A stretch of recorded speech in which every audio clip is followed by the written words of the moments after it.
Incwadi yemizekeliso, isahluko sokuqala, iyafundeka.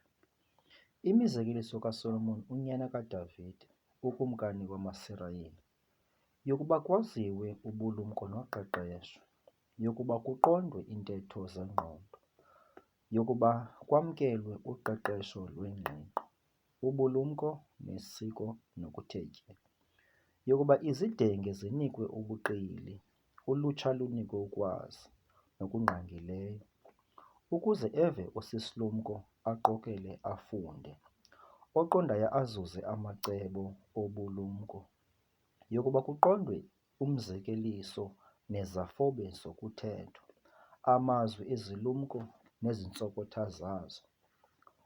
Ukoyika uYehova kuqala kokwazi, ubulumko noqeqesho izimathane ziludelile.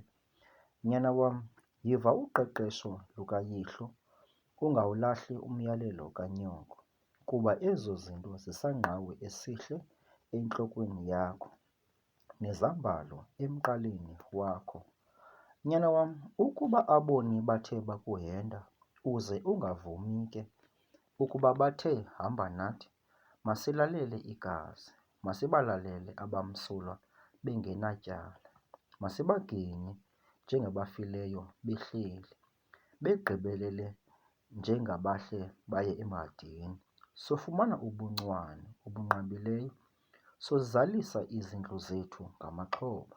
Ke wena woliphosa phakathi kwethu iqashiso lakho, yobanye ingxowa yethu sonke. Nyana wam, musa ukuhamba ngendlela nabo, lunqande unyawo lwakho emendweni wabo, kuba iinyawo zabo zigidimela ububi, zikhawulezela ukuphalaza igazi, kuba ufumana usanekwa umnatha emehlweni eentaka ezi zonke. Ke bona balalela elabo igazi, bazonda owabo umphefumlo, unjalo umendo wabo bonke abangxamela inzuzo embi, imka nomphefumlo womniniyo. Ubulumko bumemeza ngaphandle, buvakalisa ilizwi labo ezitratweni, bumemeza emantloko eendawo zembutho, ekungeneni kwamasango, phakathi komzi, buthetha iintetho zabo busithi, kunini na ziyatha ndini, nithanda ubuyatha. Abagxeki bafuna ukugxeka, izinyabi zithiya ukwazi. Nithe nabuyela ekohlwayeni kwam, niyabona, ndowumpompozisela kuni umoya wam, ndonazisa amazwi am, ngokokuba ndinibizela anavuma. Ndolule isandla sam akwabakho ukhathalayo, nisuka naliyeka icebo lam lonke, anavuma ndakunohlwaya.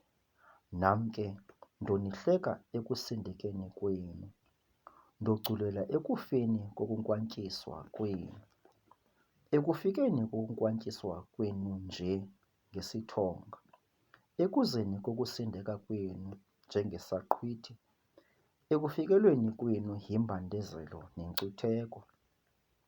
Bayakwandula bandibize ndingaphenduli, bandifune kwakusasa bangandifumani, ngethuba lokuba bekuthile ukwazi.